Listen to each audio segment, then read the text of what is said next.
இன்றைக்கி கடவுள் நம்மளுக்கு கொடுத்துருக்க வசனம் என்னாகமம் 3:39. மோசேயும் ஆரோனும் கர்த்தருடைய வாக்கின்படி லேவியரில் 1 மாதம் முதல் அதற்கு மேற்பட்ட வயதுள்ள ஆண் பிள்ளைகளையெல்லாம் அவர்களுடைய வம்சங்களின்படியே எண்ணினார்கள். அவர்கள் 20,000 பேராய் இருந்தார்கள். இந்த வசனத்தை கொண்டு கடவுள் மட்டும் என்ன சொல்கிறது பார்ப்போம். மோசேக்கும் ஆரோனுக்கும் கொடுத்த கஷ்டமான பாரமான வேலையை போல் வேதாகமத்தில் தேவன் யாருக்குமே கொடுக்கல. இஸ்ரவேலர்களை எகிப்தில் இருந்து கூப்பிட்டு வந்ததே பெரிய விஷயம். அடுத்து அவங்கள சமாளித்து வழி நடத்துறது இன்னும் பெரிய கஷ்டம்.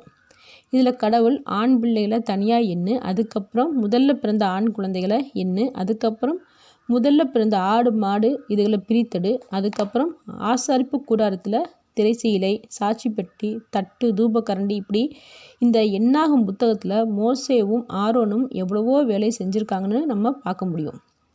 இதெல்லாம் ஏன் செஞ்சாங்க?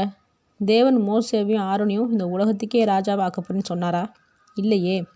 தேவன் சொல்லுக்கு மரியாதை கொடுத்தாங்க. இவங்களுக்கும் மனசோர்வு அலுப்பு இருக்க தான் செஞ்சிச்சு. நம்மளுடைய வாழ்க்கையை வாழ்கிறதுக்கேவும் நாம் வேலை பார்க்குறோம். அதுவே நம்ம ரொம்ப பெரிய விஷயமா எடுத்துக்கிறோம். டயர்டாக இருக்குது, இது கஷ்டமாக இருக்குது, பிரயோஜனம் இல்லை, இப்படி புலம்பிக்கிட்டே வேலை செய்கிறோம். ஆனால் இஸ்ரவேலர்கள் பாலும் தேனும் ஓடுற நாடுகளில் அவங்க தான் அடைய போகிறாங்கன்னு மோசேக்கும் ஆரோனுக்கும் தெரியும். இதில் இவங்களுக்கு எதுவும் கிடைக்க போகிறதில்லைன்னு தெரியும். ஆனாலும் தேவனுடைய சொல்லுக்கு சாட்சியாக வாழ்ந்தாங்க. அப்போது தேவன் நமக்கு கொடுத்துருக்கிற எந்த வேலையாக இருந்தாலும் தேவனை மகிமைப்படுத்தும்படியாக புலம்பாமல் வெறுக்காமல் சந்தோஷமாக செய்ய பழகிக்கணும்.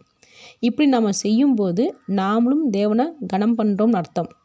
நாம் தேவனை கனம் பண்ணும்போது தேவனுக்கு நம்ம சாட்சியாக வாழும்படி செய்வார். ஆமேன்.